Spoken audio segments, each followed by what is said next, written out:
día se la envío a Aldo para que la suba a la plataforma. Entonces, ustedes tienen una versión en donde no hay parte del material que les voy a mostrar. Bueno, pero ya la tendrán. Como platicábamos la vez pasada, el tema de la clase, pues de hecho es el último tema de este capítulo, con ello terminamos las aplicaciones del conjunto canónico y bueno, con eso terminamos también una parte del curso y a partir de la próxima clase, que bueno, pues será el viernes de esta semana, el miércoles tenemos examen, ya el examen ya está hecho, ya eh, ya también Aldo subió un mensaje en donde comenta otra vez sobre el formato que siempre seguimos en los exámenes de este curso y que ustedes pues ya conocen o ya recordaron con ese mensaje. Pero bueno, en este tema que se llama de efusión molecular, primero lo que quiero mencionar es, hay dos referencias en donde pueden leer y pueden repasar o ver incluso con más detalle del que yo voy a presentar aquí en los apuntes, en las transparencias, uno de los libros de la bibliografía básica, el Jackson, en el capítulo 2, en esta sección, en estas páginas, ahí pueden encontrar ustedes gran parte del material. También está en otros aspectos del tema, en un libro más avanzado, este no es del curso, es un típico libro de posgrado, del curso de posgrado, pero que en algunas partes lo pueden leer con provecho, y esta es una de ellas, el libro de Greiner y estos dos autores, capítulo 7, este ejercicio en esas páginas. Bueno, les doy esa referencia para quien tenga interés y curiosidad por leer un poco más profundo y más en detalle sobre el tema que vamos a tratar en esta clase. Pero antes de entrar de lleno al tema, déjenme recordarles cuál es la motivación. Les decía que, bueno, pues esta es una aplicación del conjunto canónico. Es una aplicación a una situación física específica y a un fenómeno que ocurre dentro de esta situación. La situación física, pues es la que hemos estado estudiando en todo el conjunto canónico. Es un sistema cerrado, el sistema es un gas ideal, no hay interacción potencial entre las partículas, el sistema está en equilibrio termodinámico con todo lo que eso implica. Recordemos, es una situación bastante restrictiva el equilibrio termodinámico y se encuentra a una temperatura de interacción con una fuente térmica, alcanzó el estado de equilibrio. Esa es la situación en la que observamos al sistema. Y dentro de todo lo que puede ocurrir en el sistema, que son muchísimas cosas, ya hemos estudiado muchas de sus propiedades termodinámicas, pero ahora nos queremos referir a un fenómeno más específico y que es la efusión de un gas. ¿Y en qué consiste este fenómeno que queremos estudiar? Bueno, aquí en el diagrama les presento en forma más esquemática cuál es la situación física que queremos estudiar. Imaginemos que tenemos un recipiente, como siempre le hacemos para estudiar un gas encerrado, confinado en un recipiente, alcanza el estado de equilibrio debido a que, bueno, interaccionó con una fuente térmica, etcétera, etcétera, ya lo sabemos. Y bueno, aquí las partículas, cuando alcanzó el estado de equilibrio a una cierta temperatura, pues las partículas siempre se están moviendo. Eso que no se nos olvide, siempre se están moviendo. Y esa es la situación que estamos describiendo con la mecánica estadística. El que las partículas se muevan de una manera continua y siempre están chocando. Ya hemos visto los números en algún ejemplo alto, el número de colisiones que ocurre ahí y se mueven en todas direcciones y con una velocidad media, una rapidez promedio que es muy alta. Ya decíamos, claro, pues solo podemos hablar de promedios. Nuestra descripción es estadística.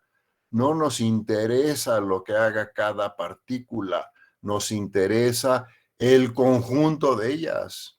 Bueno, pero los numeritos nos recuerdan que aquí hay una enorme actividad. Están chocando continuamente, es decir, gracias a que chocan, se alcanza el equilibrio. En ese sentido, podríamos decir, bueno, pues si hay una interacción entre las partículas, sí, hay una interacción a través de los choques que ocurre, hay un intercambio de momento, hay colisiones elásticas o no elásticas, etcétera, pero no hay una interacción potencial. Bueno, ya hemos visto que si esto está totalmente cerrado, ya mostramos en partes anteriores del capítulo que la distribución, que existe una distribución única de velocidades bajo estas condiciones. Ese es un resultado sorprendente.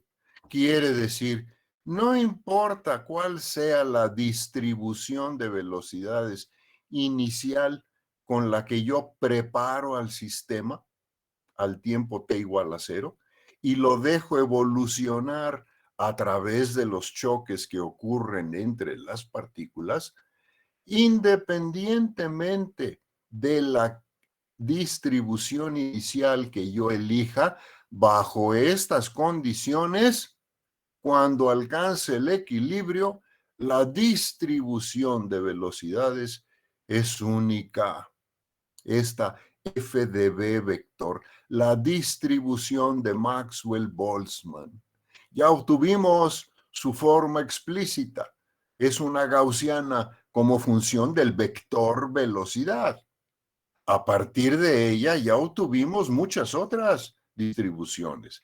La distribución de rapideces o celeridades, etcétera, y otros valores propios de esa distribución, como el valor máximo, el valor más probable, el valor más promedio, el valor RMS, ya todo eso lo obtuvimos, ya lo conocemos. Bueno, bajo estas condiciones ya familiares, ¿qué es lo que vamos a hacer ahora? Pues vamos a imaginarnos que en una de las paredes del recipiente abrimos un pequeño agujerito, un pequeño orificio. Y aquí le puse pequeño. ¿Qué quiere decir eso de pequeño? Porque pues pequeño es un término relativo. ¿Pequeño respecto a qué?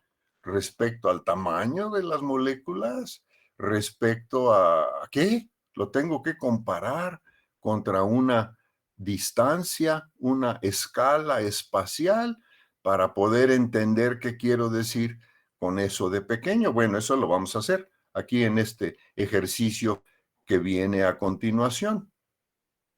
Bueno, pero el problema, ¿qué queremos hacer?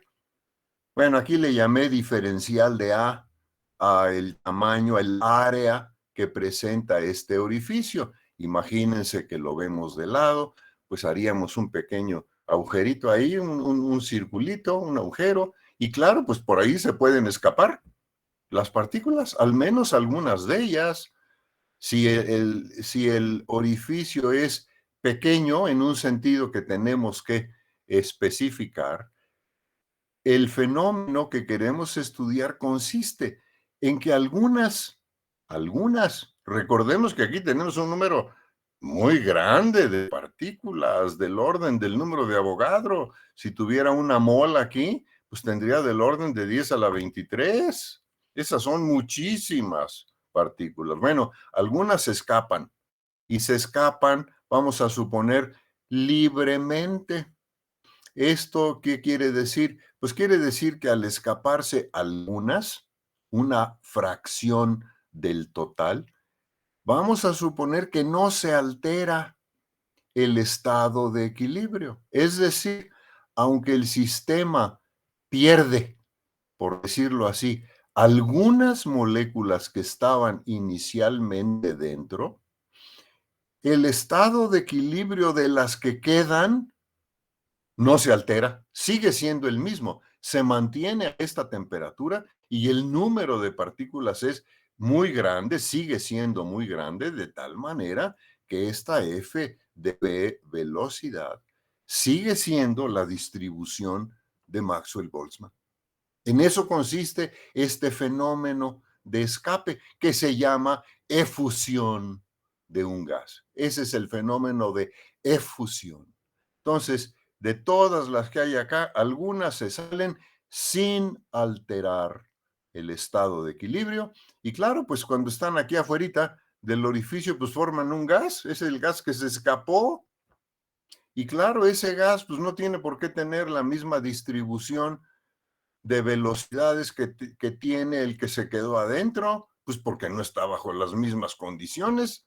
Entonces, la pregunta es si le llamo F asterisco del vector velocidad a la distribución de velocidades de las partículas que efundieron, las que se escaparon bajo estas condiciones, pregunta, ¿cuál es la forma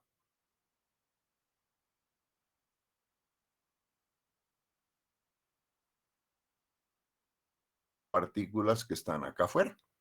Vean ustedes que desde el punto de vista macroscópico, pues este fenómeno pues no es otra cosa que el fenómeno de expansión libre, cuando ustedes recuerdan, a veces cuando tenemos un recipiente, imagínense que aquí hay otra parte y que aquí pongo una partición, pues como lo que usamos cuando vimos la paradoja de Gibbs, y dijimos que podíamos quitar la partición de una manera cuasi estática, que no se perturbe el estado de equilibrio.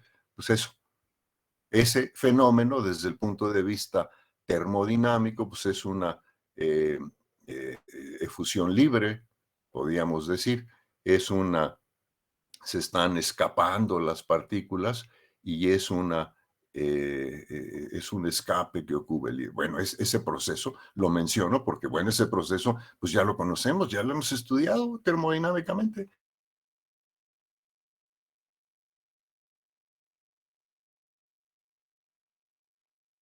Lo que nos gustaría determinar pues es la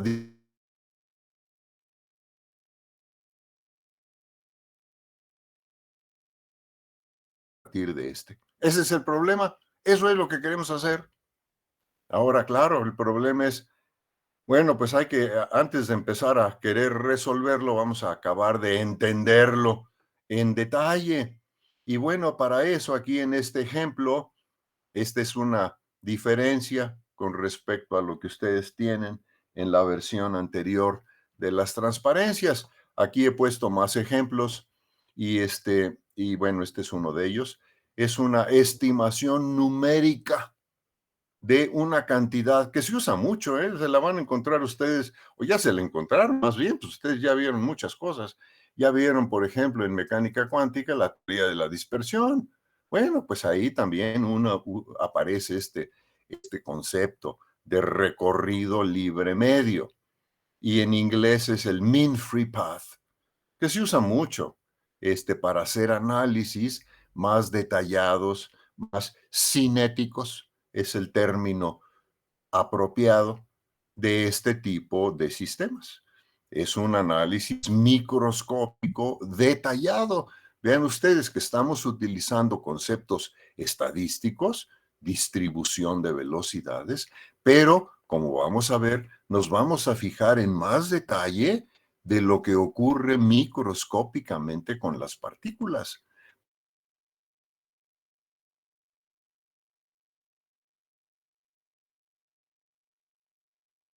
Que antes más, pues no sé, burda no es la palabra, porque aquello pues es muy ingenioso, muy sutil también. Pero esto es mucho más detallado, digamos, ¿no? Bueno, entonces aquí lo que quiero es, pues primero empezar por definir qué es eso de recorrido libre medio y luego pues dar una estimación numérica. No olvidarnos de los numeritos, porque pues esa es la realidad, ese es el tipo de sistemas con los que estamos lidiando en este curso. Y eso es útil, no olvidarnos de que aquí los números, todos son muy grandes o muy pequeños, como vamos a ver, pero el hecho es que son sistemas de muchos cuerpos. Entonces, bueno, pues nuestra descripción, nuestras herramientas para describir esa realidad, pues son distintas. Entonces, que no se nos olviden. Bueno, eso es algo que les quiero recordar a través de este ejemplo. Esto ya lo sabemos, es simplemente les recuerdo para recordar los numeritos más que otra cosa. Recuerden ustedes que experimentalmente sabemos esto, bueno, pues esto los químicos lo saben desde hace siglos. Un gramo mol de cualquier gas diluido ocupa un volumen de 22.4 litros. Que bueno, si lo expreso en centímetros cúbicos, pues son del orden de 10,000 centímetros cúbicos. Una mol ocupa ese volumen, 10,000 centímetros cúbicos, más o menos. Y claro, esto bajo ciertas condiciones de temperatura y de presión. Si yo cambio la temperatura y la presión, bueno, pues las cosas cambian. Esto es bajo condiciones que hemos llamado ya muchas veces STP, que quiere decir Standard Temperature and Pressure. Eso quiere decir, bueno, la temperatura es la temperatura ambiente en kelvins. La presión, pues es una atmósfera, pues la presión común y corriente. Bajo esas condiciones comunes y corrientes, ocupa ese volumen. Sabemos también del experimento que el número de Avogadro pues es del orden de 10 a la 23 partículas en una mol, es decir, en un volumen de 10,000 centímetros cúbicos. O sea, otra vez, 10 a la 4 centímetros partículas, pues mucho menos. Y ya de aquí hemos visto, por ejemplo, pues de la ecuación de estado, ya sabemos que la constante universal de los gases pues es igual a esto, y bueno, pues de ahí sale el valor de R. Bueno, un número pequeñito, ¿no? Entonces, y bueno, de estos números que están aquí, pues podemos ver que, por ejemplo, la densidad numérica de cualquier gas como estos a estas condiciones, pues es el cociente del número de Avogadro entre el volumen que ocupa. Bueno, pues eso me da del orden de 10 a la 19 partículas, que son 3 y 10 a la 9 son números enormes, enormes. Entonces, bueno, pues esos son los sistemas que estamos tratando. Este es un recordatorio. No se nos olvide que todo lo que hacemos en este curso es con números muy grandes y es estadístico. Bueno, otra idea que recordar, ya la mencioné antes, el estado de equilibrio a una temperatura T que estamos suponiendo para nuestro sistema se alcanzó por un mecanismo microscópico que son las colisiones entre las partículas del sistema, sean estas pues moléculas o núcleos o electrones, lo que sea. Partículas se usa en un sentido genérico, es los entes microscópicos que componen al sistema. Bueno, como hay choques, ustedes recuerdan cómo describimos un choque en términos de la mecánica y la mecánica clásica, que es lo intuitivo, pues en términos de la sección transversal de dispersión, intuitivamente sabemos que ese es el área que ofrece el blanco al proyectil y entonces, pues dependiendo de si esa área es mayor o menor, pues la colisión pues puede o no ocurrir. Bueno, esa sección transversal genéricamente pues le vamos a llamar sigma, y bueno, entre los átomos, esa sección transversal de dispersión, pues digamos, si la visualizamos como el área de un círculo, es pues pi por R0 al cuadrado, en donde R0 pues es el diámetro atómico efectivo, es decir, es el diámetro que ve el proyectil contra el que va a chocar.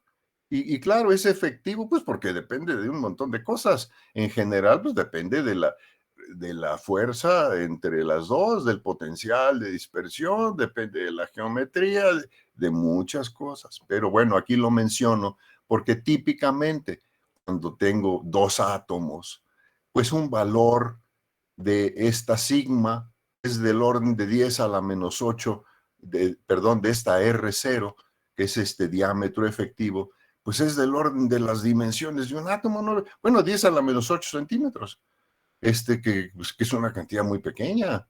Y entonces, pues cuando esto lo pongo acá, pues me da un área y esa, digamos, es la sección transversal que ve el proyectil para chocar con la partícula. Bueno, la forma de esto, pues esa se obtiene de teorías más sutiles, más detalladas, como la mecánica cuántica. Ustedes ya vieron teoría de la dispersión. Entonces, bueno, eso puede ser bastante sutil y complicado, pero es impresionante. Y vamos a visualizar esto con un poco más de detalle en el contexto pues, del fenómeno que queremos describir desde el punto de vista mecánico-estadístico. Bueno, déjenme comenzar por definir con un poco más de precisión qué es esto del recorrido libre medio, en inglés el mean free path. Es la distancia promedio, una cantidad estadística, que viaja un átomo antes de chocar con otro. Es decir, es la distancia que recorre libremente antes de encontrarse con otro átomo y chocar con él. Ese es el recorrido libre medio. Obviamente es una cantidad estadística, porque pues hay a las 19 partículas en la unidad de volumen. Entonces, bueno, pues para empezar, hay muchas colisiones. Bueno, el promedio, la distancia en promedio que recorre un átomo entre una y otra, esa es la cantidad que llamo recorrido libre medio o mean free path. Y podemos estimar así, pues moviendo las manos de una manera sencillita, su magnitud. Y para eso, bueno, pues podemos ver lo siguiente. Aquí lo puse con un poco más de detalle. Todavía tengo que hacer trabajo editorial y quitar aquí palabras que bueno, pues vienen de mis notas, ¿no? Entonces, bueno, ya lo tengo que pulir un poco. Pero la idea está aquí. Para entender qué es esto del mean free path, eh, consideremos un volumen cilíndrico dentro del gas. ¿Sí? Imagínense un cilindrito así como dentro del recipiente, dentro de acá. Por ahí lo ponen, chiquitito, y bueno, pues claro, ahí hay muchas moléculas. Aquí, por ejemplo, en este primer diagrama, pues puse dos moléculas, poquitas. Bueno. Imagínense que ustedes con luz, pues proyectan, iluminan esto. Y entonces, bueno, pues, y luego ponen una pantalla al final, por donde está que en este caso son dos, pues las vería aquí en una imagen circular, pues ahí está la sombra. Fíjense que luego pues pongo un cilindrito más grande y ya en lugar de dos, pues ya tengo cinco. Como estas se están moviendo, pues claro, se están, eh, se acercan. Y claro, pues la sombra que proyectan sobre la pared, pues las sombras se pueden traslapar.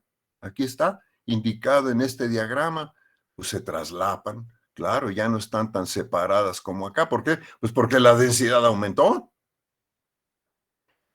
Si extrapolo esta idea y ahora considero pues un cilindro más grande, en donde ahora tengo pues muchas partículas, todavía pues no necesito decir cuántas, pues ya sé que hay 10 a la 19 en la unidad de volumen, pero imagínense que ya tengo muchas, de tal manera que la sombra proyectada pues esté casi llena.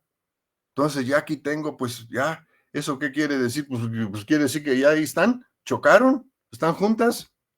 Entonces, bueno, cuando esto ocurre y la mayoría, otra vez, esto es estadístico. Claro que hay algunas que no se traslapan y otras sí. Bueno, pues cuando casi toda esta superficie que puedo identificar, pues vean ustedes, la puedo identificar con el área del orificio.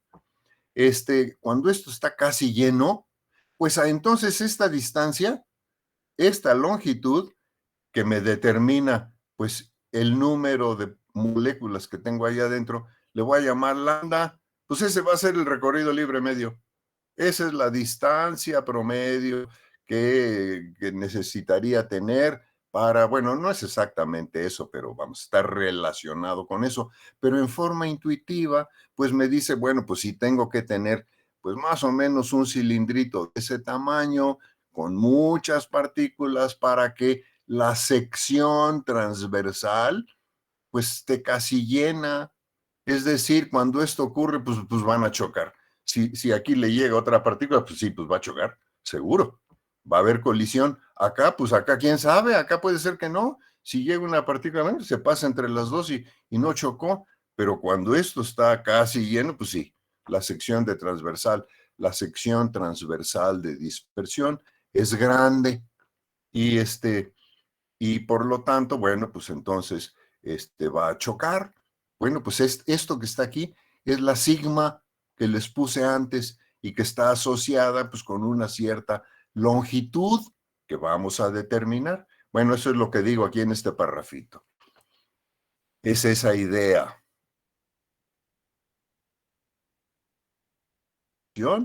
Esta área A es aproximadamente igual a la sección transversal de todos los átomos. Es decir, esta área pues es igual al área del cilindro que es esta A por lambda, es el volumen, y si multiplico por el número de partículas que hay por unidad de volumen, y si multiplico esto por la sección transversal, el área, para que exista un choque en cada una de ellas, que es sigma, bueno, pues este producto pues me da el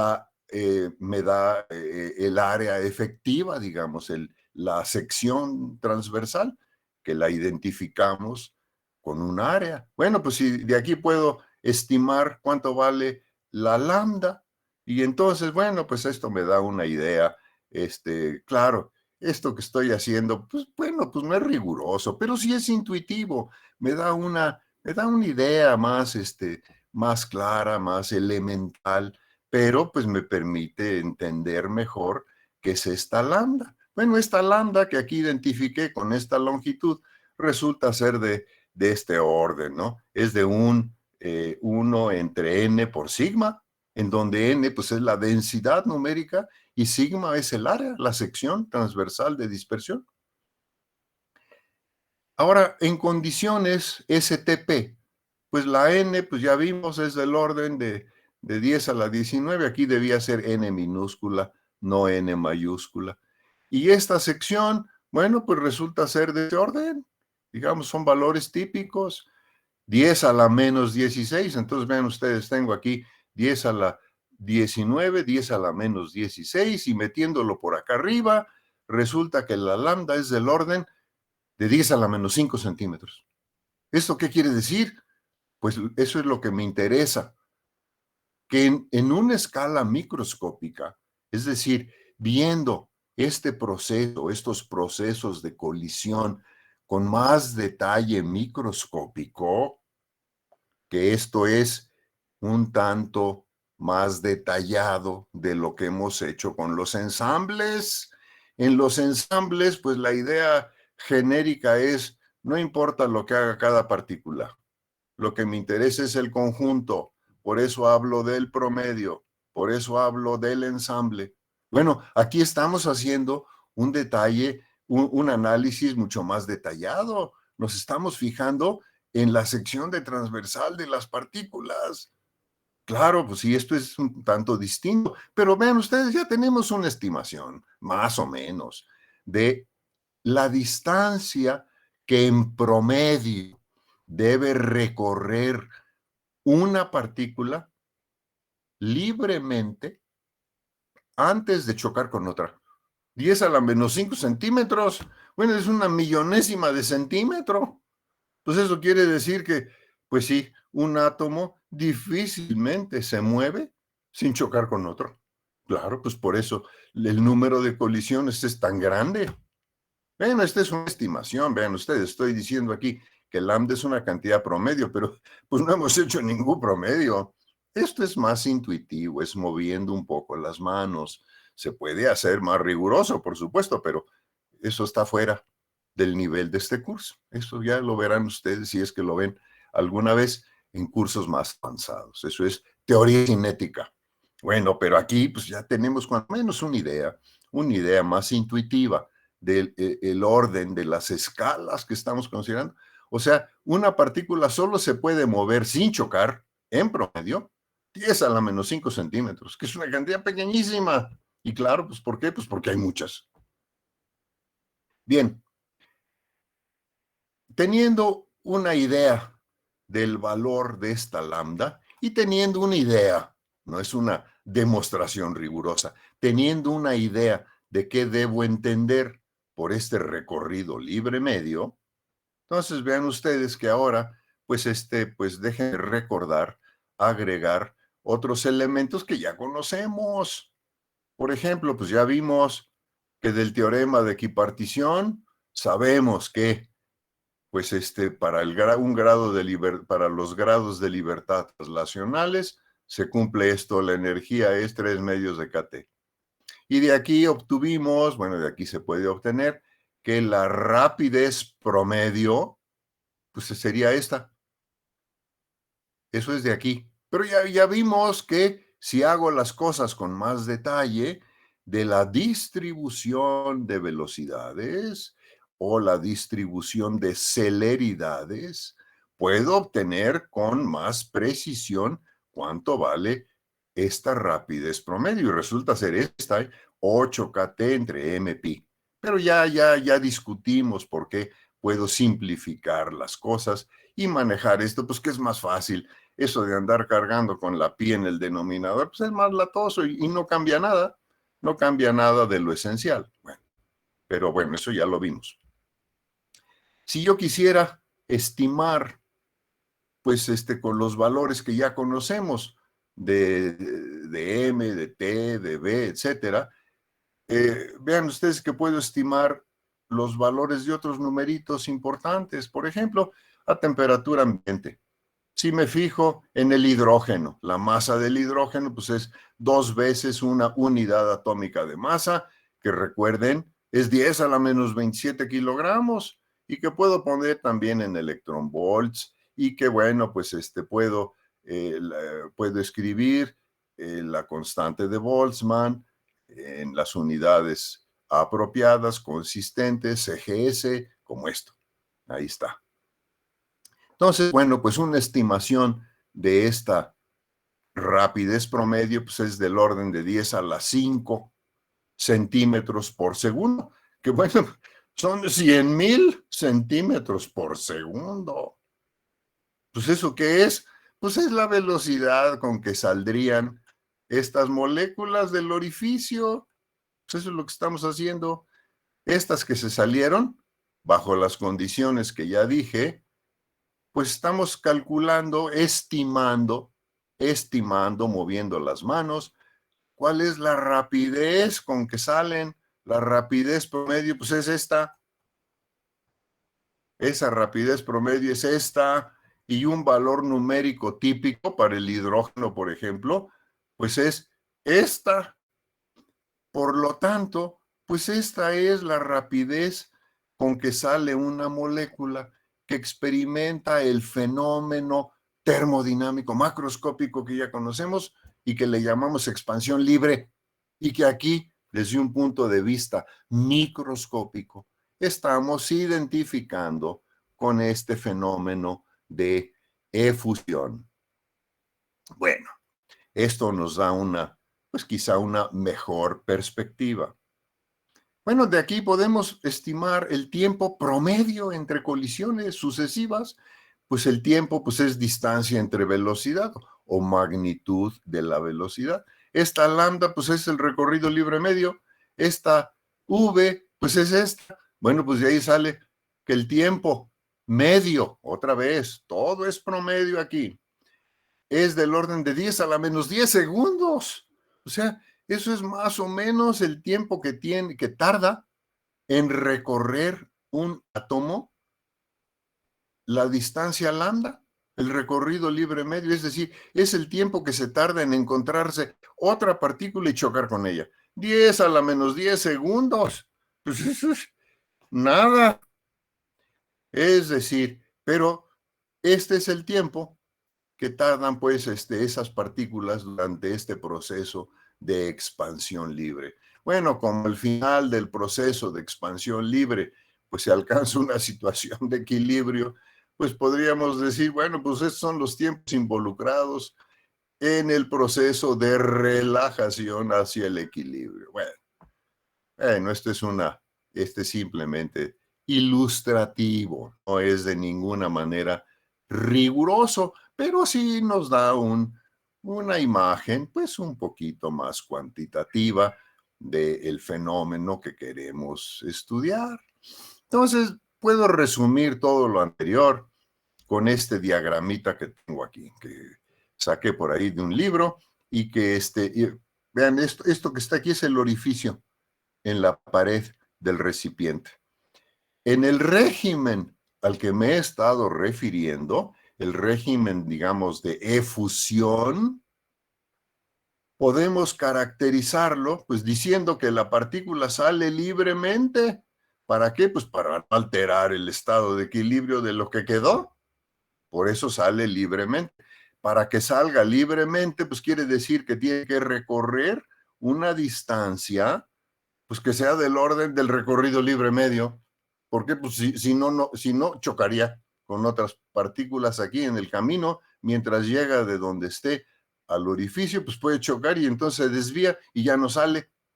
Bueno, entonces la condición que se tiene que cumplir para que ocurra ese fenómeno a escala microscópica es que el recorrido libre medio sea mucho mayor que el diámetro efectivo o el diámetro del orificio, que aquí de donde me copié esto le llaman L, pero pues es el radio del orificio que tenemos acá, esto, es el radio, el diámetro que aquí llamé de A. Bueno, pero bueno, ese es un detalle, pero la idea creo que queda suficientemente clara. Bueno, cuando esto ocurre, vamos a decir que ese régimen, el régimen de escape, que es un fenómeno de transporte, ¿transporte de qué? Pues transporte de partículas, de aquí para acá, de adentro para afuera, pero bajo estas condiciones, pues es el régimen en donde no hay colisiones, el régimen libre, a veces se le llama balístico, bueno, pero esa es la condición que se tiene que cumplir. Entonces ya estoy comparando dos escalas. Si me dicen cuánto vale el orificio, tantos angstroms o centímetros o metros, lo que sea, entonces yo puedo decir, bueno, lambda tiene que ser mayor que si no se cumple esto, entonces no ocurre el fenómeno. Entonces este orificio, pues sí, tiene que ser muy pequeñito, porque ya dijimos que esto es 10 a la menos 5 centímetros. Bueno, pues sí, tiene que ser muy pequeñito. Estamos tratando con átomos que escapan. Cuando eso no ocurre, pues entonces, pues claro, esto no escapa libremente, puede chocar, entonces su trayectoria puede ser muy complicada, se puede regresar. Hay una trayectoria. A este régimen se le llama pues régimen hidrodinámico que ustedes ya estudiaron.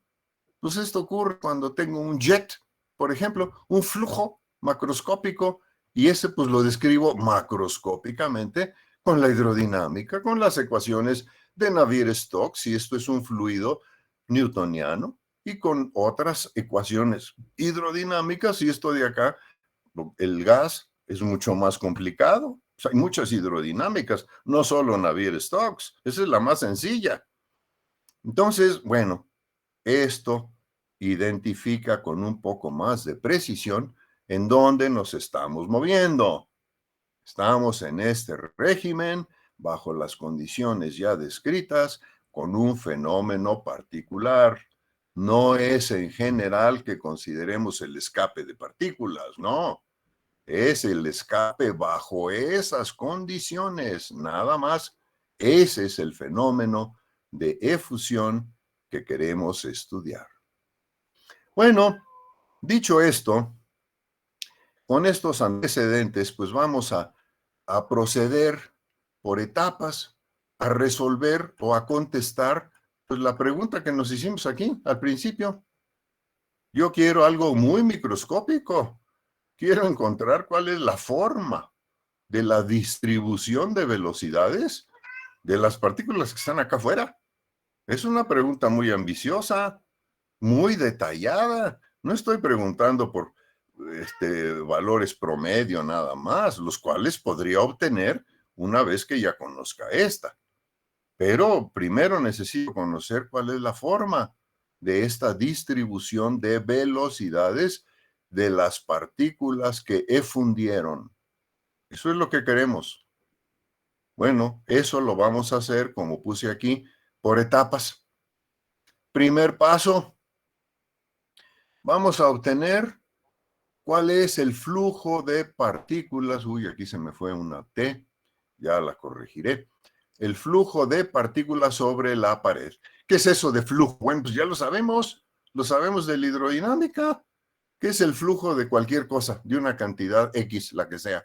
Pues es la cantidad, de esa magnitud que cruza por la unidad de área en la unidad de tiempo. Eso es el flujo de lo que sea.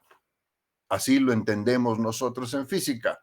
Es la cantidad de ese algo que cruza la unidad de área en la unidad de tiempo.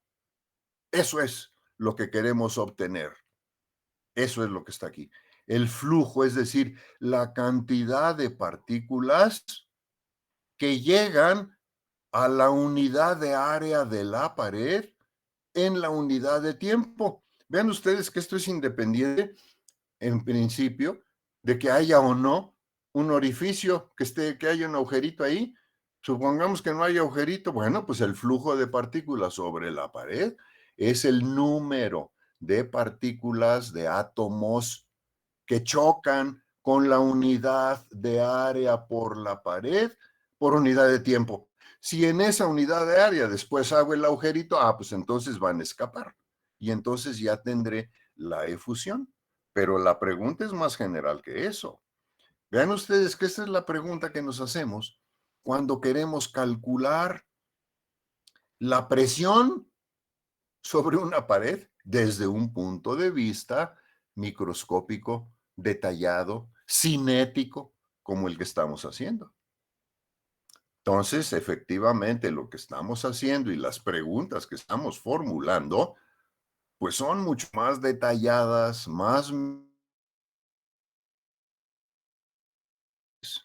Y las herramientas que vamos a usar para irlas contestando, pues son los conceptos estadísticos, funciones de distribución. Eso es lo que vamos a hacer aquí.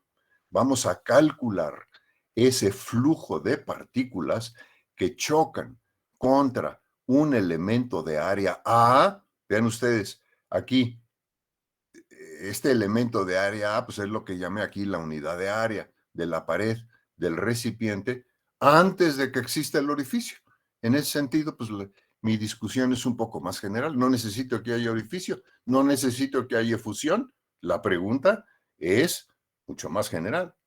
Bueno, Aquí todavía tengo texto con más detalle que pues proviene de mis notas, no lo he puesto para ponerlo, digamos, como transparencias, pues esto tiene que ser, tengo que quitar palabras, pero bueno, ya lo iré haciendo, o si no, pues se los dejo, tampoco hace mal, son unos cuantos renglones, bueno, por eso lo dejé también. Entonces, cada molécula en el interior del recipiente se mueve con una cierta velocidad, es un vector.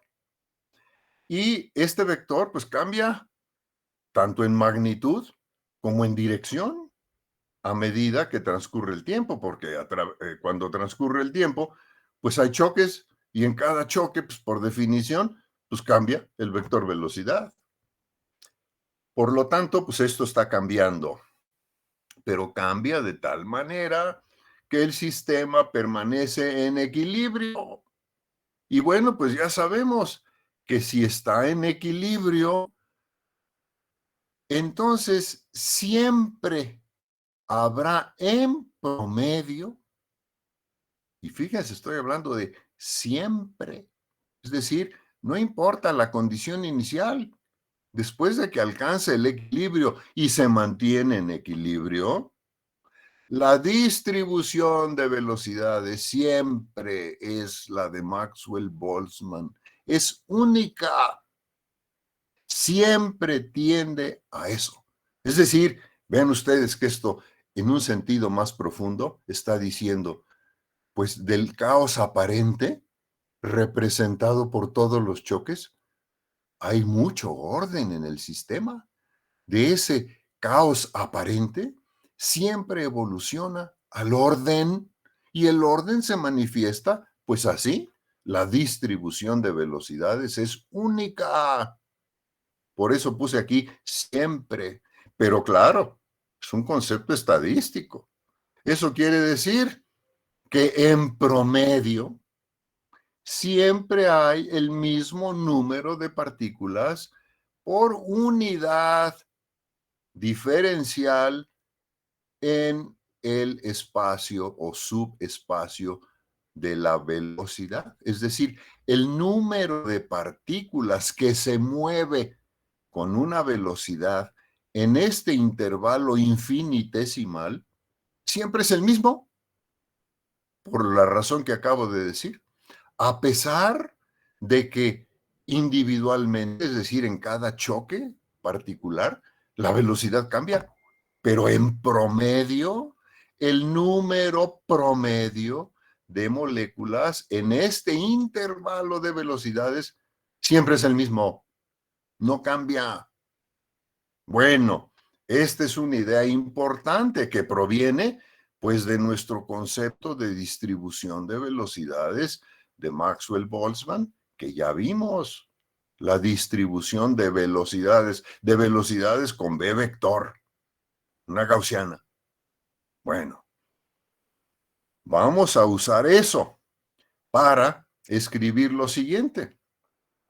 Vean ustedes, si le llamo diferencial de n que depende de B vector, a esto le voy a llamar, este es el número, por eso le puse diferencial, es el número de partículas del total, pues es la fracción del número total de partículas, que es n, que se encuentran en este intervalo infinitesimal alrededor del vector B vector, B flecha.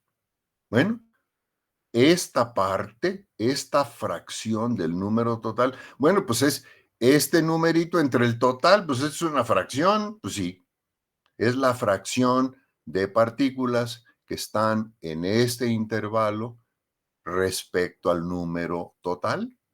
Pero esta fracción, por lo que acabo de decir acá arriba, ¿a qué es igual? Pues es la densidad, el número de partículas que están en la unidad de volumen, en la unidad infinitesimal de velocidad por diferencial de B vector. Pues esa es la interpretación que le dimos a la F. Ustedes lo recordarán, está por ahí en alguna de las transparencias anteriores. Esto que está aquí es ese número. Pero ven ustedes, este número pues también es una probabilidad. Pues, ¿qué es esto? Es la razón del número de eventos favorables. ¿Favorables a qué? Pues a que se encuentren en este intervalo de velocidad respecto del total.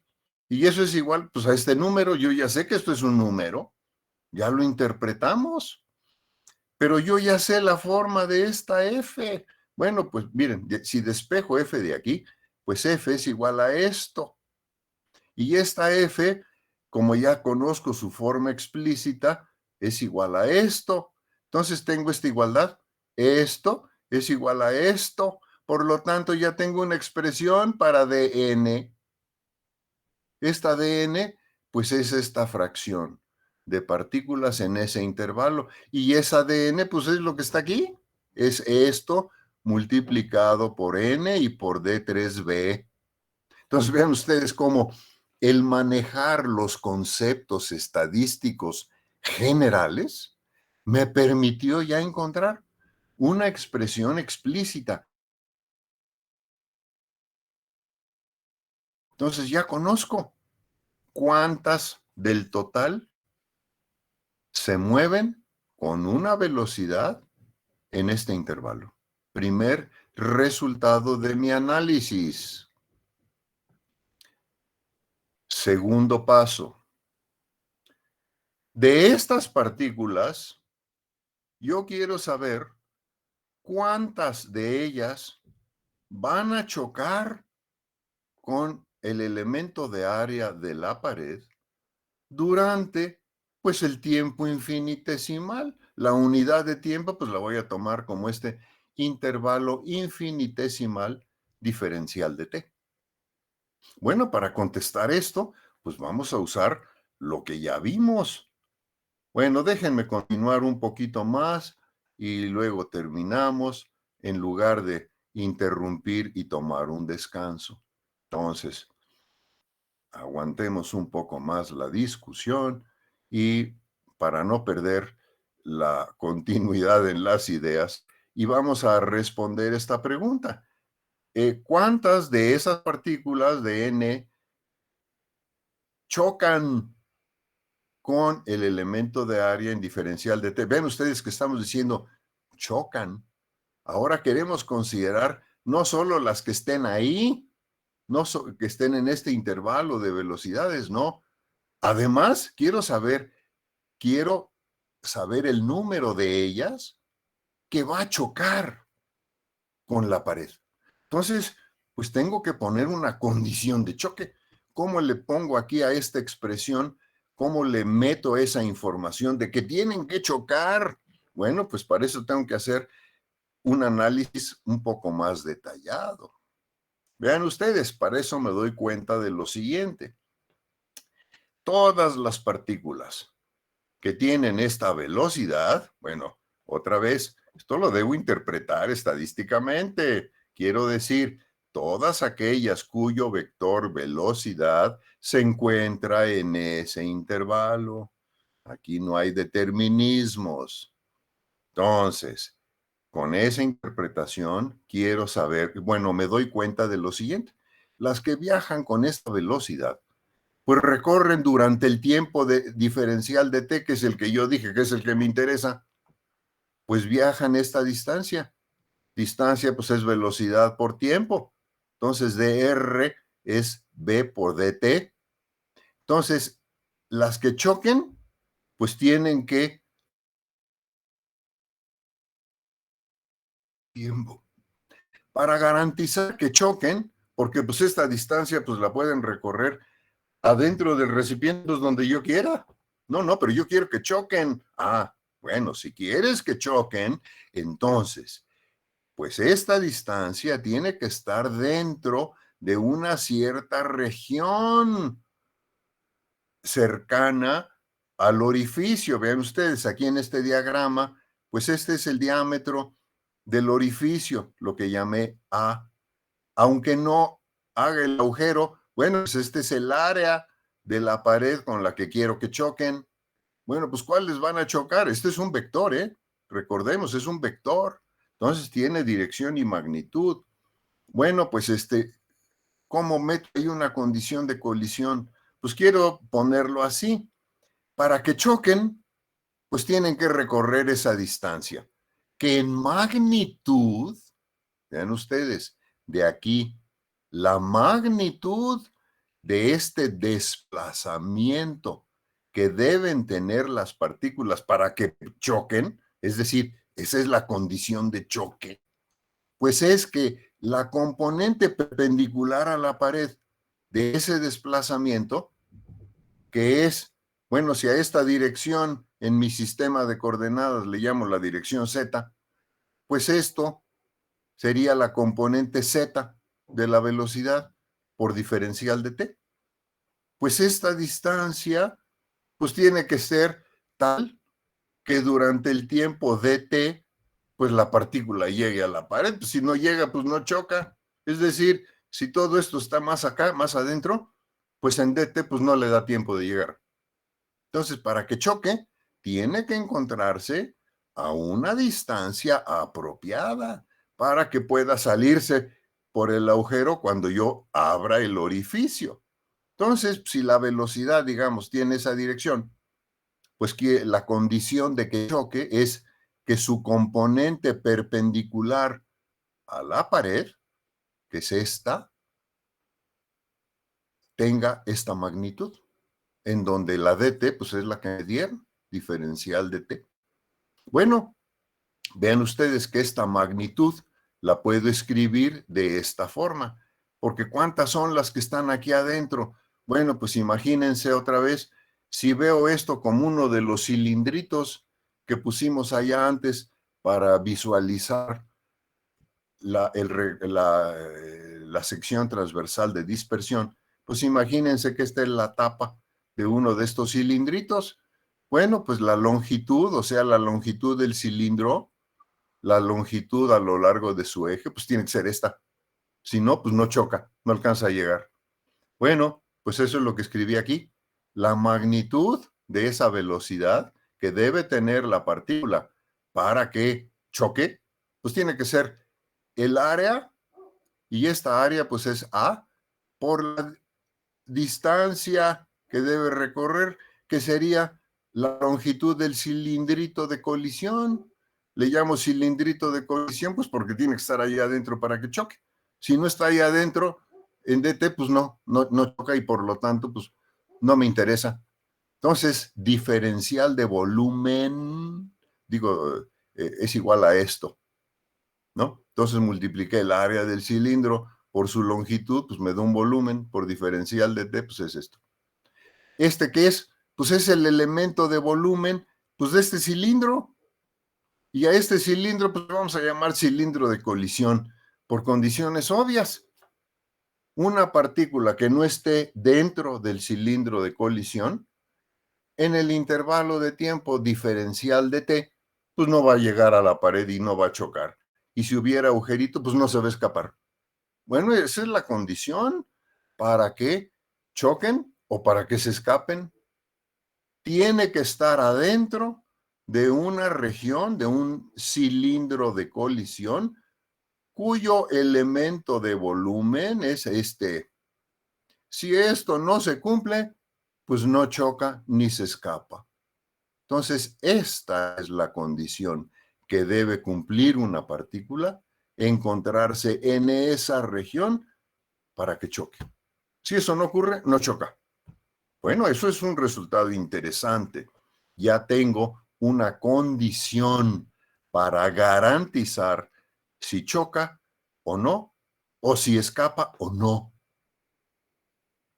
Bueno, pues vean ustedes, si ahora meto esta condición acá, en la expresión que tenía antes, ahí, ¿dónde está? Esta de aquí, vean ustedes, pues aquí, en esta expresión, aquí 1 entre diferencial de b. Bueno, pues es esto, ahí está. Entonces, la dn en n, que es la fracción, la puedo reescribir de esta manera. Esto ya estaba, y esto proviene pues de la condición de colisión. Entonces, esta db entre b, pues es la fracción del volumen total, b, ocupada por el cilindro de colisión. Es decir, es lo análogo a lo que teníamos antes en términos de dn y n. Es la fracción, pero ahora del volumen total, en donde debe estar la partícula que va a chocar y que puede escapar. Entonces, dB entre V es la fracción del volumen total ocupada por el cilindro de colisión. Entonces, esta idea de cilindro de colisión es una idea geométrica, pero muy importante. Vean ustedes, no es otra cosa que la expresión de la condición que se debe cumplir para que una partícula choque con la pared. Si eso no se cumple, no choca. Y por lo tanto, pues no la tengo que considerar en mi análisis. A mí lo que me interesa es contar las que salen y después encontrar su distribución de velocidad. Bueno, entonces, vean ustedes, ya con este otro paso, hemos estado refinando, hemos estado simplificando, hemos estado enfocando nuestro análisis y nuestro problema. Ahora nuestro problema pues ya está planteado aquí, pues ahora necesito trabajar esto para encontrar una respuesta a esta pregunta. ¿Cuántas partículas de este tipo chocan con A en dt? Es decir, ¿cuál es el flujo sobre la pared de las partículas que chocan? Eso es lo que vamos a obtener a continuación. Bueno, antes de hacerlo, a partir de esta expresión, pues vean ustedes que puedo reescribirla. Esta la voy a reescribir, pues usando las expresiones que tengo acá. Entonces, esta fracción de n entre n la puedo escribir así, y si sustituyo lo que ya sé, la puedo reescribir de esta manera. Entonces, vean ustedes, diferencial de n es esto que está aquí. Esa diferencial de n la puedo reescribir así. Ven ustedes, aquí aparece la densidad numérica. Su estimación numérica, pues ya la dimos antes, ¿no? Bueno, pero ahí está, la densidad numérica. Esto, pues son las longitudes que debe haber para que choque en términos de la longitud del cilindro de colisión. Y aquí, pues lo que ya conocemos, la distribución de velocidades de Maxwell-Boltzmann o de magnitudes, si ustedes quieren, porque aquí esta b vector aparece como b al cuadrado. Entonces, esto que está aquí, y que es el número de partículas que chocan en diferencial de t contra la unidad, pues ese es el flujo, pues esa es la definición de flujo. Es el flujo de partículas sobre el orificio y que por lo tanto escapan. Pues ese es el flujo, pues esa es la cantidad que andaba buscando. Esa es la respuesta a esta pregunta. El flujo de partículas es este, ahí está. Pero vean ustedes, este flujo es proporcional a ¿qué? A Bz por F de B. Aquí está. ¿Pero qué es F de B? Pues es la distribución de Maxwell-Boltzmann. Pero esto que está aquí, pues también es una distribución de velocidades, pero no es la de Maxwell-Boltzmann, es Bz por F de B. ¿Pero Bz qué es? Pues es la componente que debe tener la velocidad para que se escape. Por lo tanto, pues esta cantidad representa la distribución de velocidades de las que escapan. Y eso es lo que quería al principio. Eso es lo que llamé F asterisco de B. Es la distribución de velocidades de las partículas que escapan. Es decir, es la distribución de velocidades asociada con el flujo de partículas que escapan. Por lo tanto, la F asterisco de B, distribución de velocidades de las partículas que efundieron, es La de Maxwell-Boltzmann multiplicada por la magnitud de la componente perpendicular al orificio por una constante. ¿Por qué le pongo la constante? Pues porque esta, como esta, son distribuciones de velocidad y tienen que estar normalizadas, eso siempre. Y la condición de normalización para esta, pues sería esta que está aquí. Esto se tiene que cumplir, esta F tiene que cumplir con esto. Bueno, pues cuando yo pongo esto aquí y hago las integrales, obtengo el valor de C y por lo tanto tendría en forma completa la distribución de velocidades de las partículas que escapan. Y entonces, pues ya resolví el problema, ya contestamos la pregunta inicial, ya sabemos la respuesta a esta pregunta. La distribución de velocidades del gas que se evapora, bueno, esta es otra manera de decir lo mismo. Dijimos que esto era expansión libre, efusión o también evaporación. ¿Por qué? Bueno, pues porque aquí ya no es el gas confinado, pues es un vapor, es un gas, también sigue siendo un gas, pero vapor, bueno, por eso digo que se evapora. Pero entonces ya respondimos la pregunta. Vean ustedes, otra vez, les llamo su atención sobre la metodología para contestar esa pregunta que está, bueno, ya, aquí donde está, aquí está. La pregunta cuya respuesta está aquí. Si yo hago esto, conozco C. F de B ya lo conozco, Maxwell-Boltzmann. Entonces yo podría escribir una expresión explícita para esta distribución de velocidades. Y esa es la expresión analítica de la distribución de velocidades de las partículas E fundidas que andaba buscando. Entonces ya resolví el problema. Pero vean ustedes, la metodología que seguimos, pues no fue exactamente la de la mecánica estadística. Aquí no usamos ensambles, no utilizamos el concepto de ensambles. Nuestra distribución es estadística. Estamos usando el concepto de distribuciones de velocidades, conceptos estadísticos. También el concepto de probabilidad, sí, pero no hay ensambles. Aquí nuestro análisis fue más detallado, más microscópico, analizando con más detalle pues las colisiones, la condición de colisión. Esa es la característica de un análisis cinético, que es lo que acabamos de hacer. Bueno, la siguiente pregunta, que déjenme esbozarla brevemente, es, bueno, pues ya teniendo esto en forma analítica, pues a partir de ella puedo calcular pues un montón de cosas. Igual que como hicimos cuando teníamos ya la distribución de Maxwell-Boltzmann, pues de ahí calculamos la velocidad más probable. RMS, lo que ustedes quieran, ya, eso ya es metodología conocida.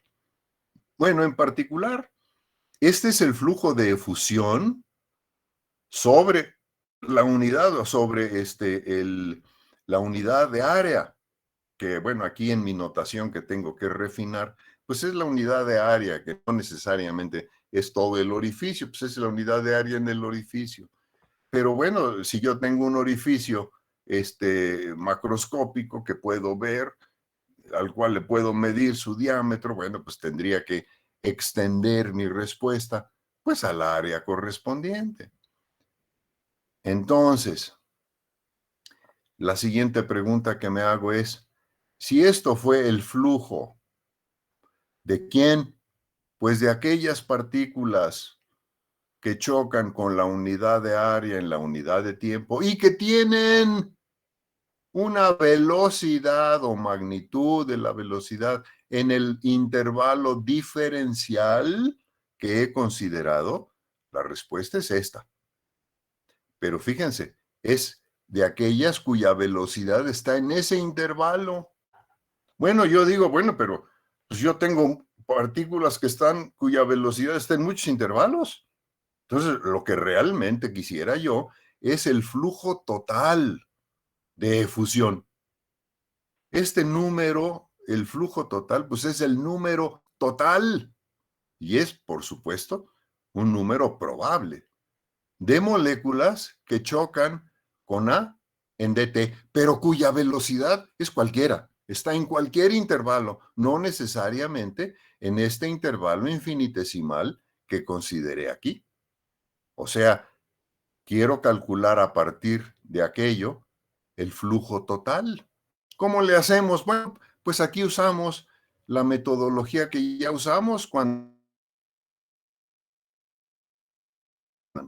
para obtener a partir de ella otras distribuciones de velocidad con menos información.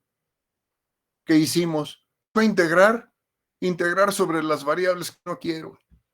Y a ese proceso le llamamos genéricamente reducción. Voy a integrar y me quito lo que no me interesa. Entonces, bueno, aquí, para obtener este flujo total, pues este intervalo infinitesimal, esto, pues lo tengo que integrar sobre todas las velocidades que cumplen con la condición de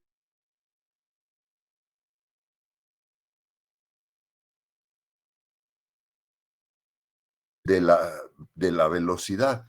La magnitud de la componente perpendicular a la pared debe ser positiva, pues sí, si no es positiva, pues entonces no se mueve en dirección al agujero y pues no escapa, ¿no? Sí, pues obvio.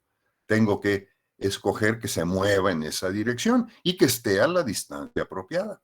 Pero ahora lo tengo que hacer para cualquiera, no solamente para esas chiquitas de que están aquí en diferencial de B. ¿Cómo hago eso? Ah, pues integro.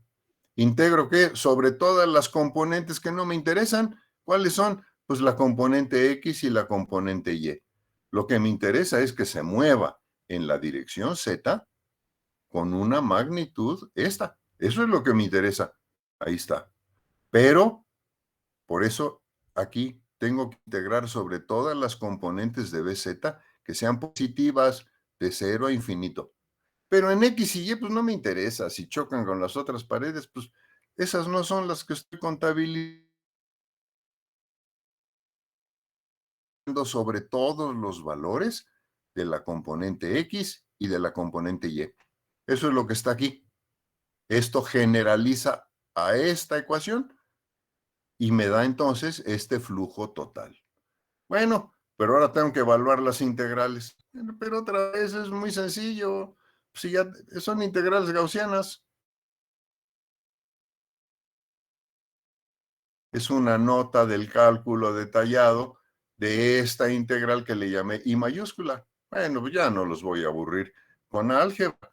Véanlo ustedes. No estoy diciendo otra cosa que lo que ya hemos hecho varias veces. Entonces, no los aburro. Véanlo ustedes. Los que tengan interés, reproduzcan los pasos. Son los mismos que ya usamos con la distribución de Maxwell-Boltzmann. Bueno. Aquí está, por ejemplo, la integral sobre la componente X de la velocidad. Ahí está. Aquí y se pone en términos de la función gamma. Ahí está el valor. Ya. Y usando esta relación de recurrencia, pues puede encontrar cualquier otra. Hay otra aquí, pues, por ejemplo esta, en Z. Es BZ por esto. Bueno, pues también la puedo evaluar. De hecho, es una integral inmediata, pero bueno. Ahí está. Ahí está el detalle. Se los dejo para que ustedes lo vean si quieren. Entonces, haciendo eso, obtenemos esta expresión que está aquí. Aquí ya puse los resultados de la integral. Y luego vean ustedes, bueno, pues aquí aparece esta expresión. Pero esto que aparece aquí, que es bueno, contiene a la temperatura, contiene a la masa. Esto, por un lado. Lo que llamé la rapidez promedio. Creo que aquí el factor numérico lo puse mal, pero en fin, digamos, acá debe ser un 8, eso es lo que ya había puesto bien arriba, pero en fin, digamos, mostramos que la rapidez promedio es esto, que se parece mucho a este factor. Entonces, bueno, si pongo este factor en términos de esta definición, de ahí sale este 4, entonces resulta pues que este flujo, que para no estar repitiendo todo el texto que está aquí, todo esto, le llamo, con una abreviatura, le llamo phi mayúscula 0. Este es el flujo de efusión, que pues es el número total probable de moléculas que chocan con la pared por unidad de área y unidad de tiempo, tomando en cuenta que su velocidad está en cualquier intervalo de velocidad diferencial, el que sea. Bueno, pues resulta que este flujo se expresa de una forma muy compacta. Vean ustedes, muy sencilla. Ese flujo, que fue la pregunta que nos hicimos antes, es 1/4 de la densidad numérica por la rapidez promedio. Todo esto ya lo conozco. Por lo tanto, este flujo lo puedo expresar de una manera muy sencilla. Y además, ya conozco la distribución de velocidades de las que se salieron. Ahí está, ya conozco esto. No lo escribí, pero ya lo conozco. Bien, pues ya resolvimos el problema. Y tenemos esto. Bueno, este resultado, como les comenté la otra vez, va a ser particularmente útil porque, vean ustedes, representa algo muy general. Es el número probable de moléculas que llegan a una cierta unidad de área, que en este caso pues es el agujerito, pero podía no serlo. Y esto lo vamos a usar en el capítulo siguiente, cuando estudiemos la radiación electromagnética contenida en una cavidad de cuerpo negro. Ahí también, de hecho, la razón de llamarle cuerpo negro es precisamente por esta interpretación. Es como si hicieran un agujerito en la pared de la cavidad y por ahí se salieran las partículas, que en ese caso son los fotones, porque vamos a ver cuánticamente, vamos a interpretar o visualizar cuánticamente a la radiación. Por lo tanto, se va a comportar como un gas y el flujo de efusión de ese gas, pues va a estar dado por esto. Entonces, con esto, pues no solamente describimos cinéticamente el fenómeno de efusión, sino que preparamos el terreno para algo que vamos a ver en lo que sigue. Bueno, aquí les he escribido otros 2 ejemplos, que son la aplicación de esto, ya. Pero otra vez, lo puse con todo el detalle que pude. Ya lo tienen ustedes aquí, con texto y ecuaciones detalladas. No los aburro describiéndoles esto, que además es bastante elemental. Entonces, véanlo ustedes. Los que tengan interés son ejemplos de 2 ejemplos de aplicación de la expresión que obtuvimos del flujo de efusión. Todo está basado en eso. Esto es lo que se usa mucho, ¿eh? Mucho, en muchos lados. No solamente en el capítulo anterior. Pero lo van ustedes a encontrar por muchos lados. Pero bueno, pues los orígenes son estos y los antecedentes, pues todo lo que recordamos ahí moviendo las manos.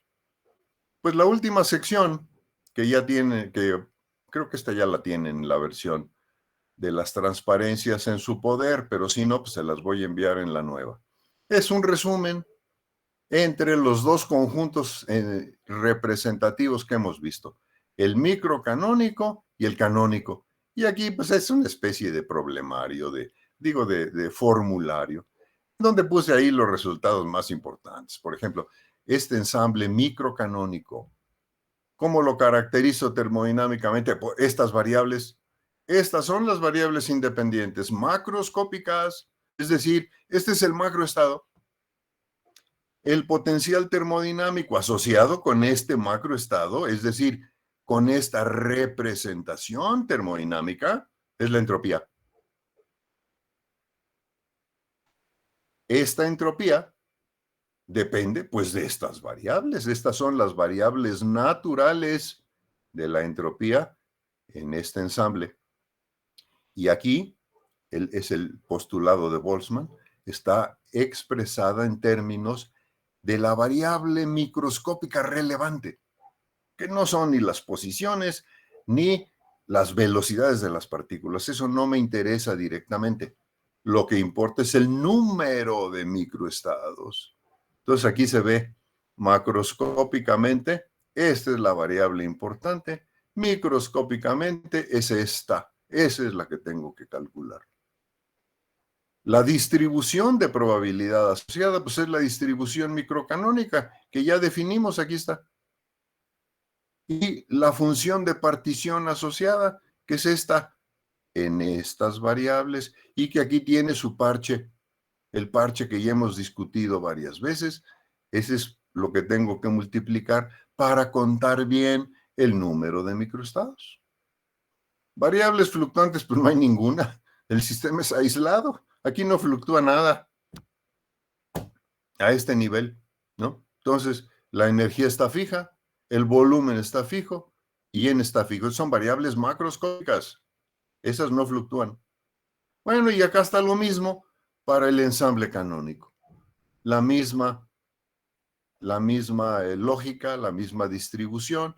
Hay algunas diferencias como esta. Aquí sí hay una variable fluctuante, es la energía. La energía ya es una variable aleatoria.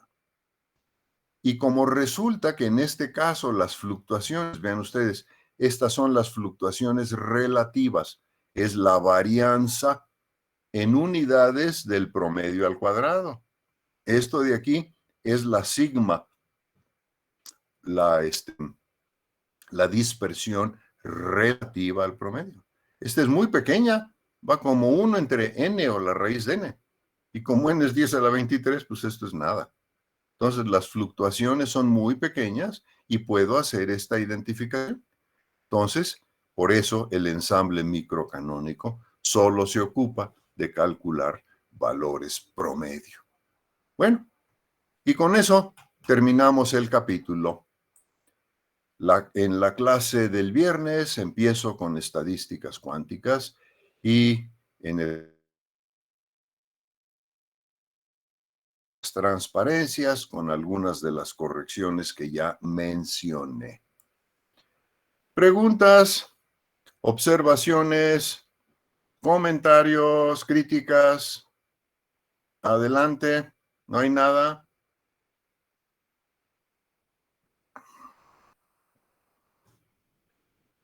Por el momento todo bien. Sí, Víctor, bueno, pues entonces les recomiendo, les sugiero, lean los apuntes, repasen todo lo que vimos, hagan los pasos, es la única forma de entender y de que surjan dudas, de que surjan preguntas.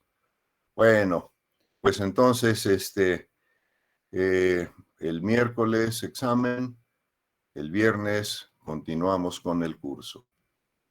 Pues terminamos la clase por hoy. Que estén bien. Nos vemos miércoles y viernes. Hasta luego.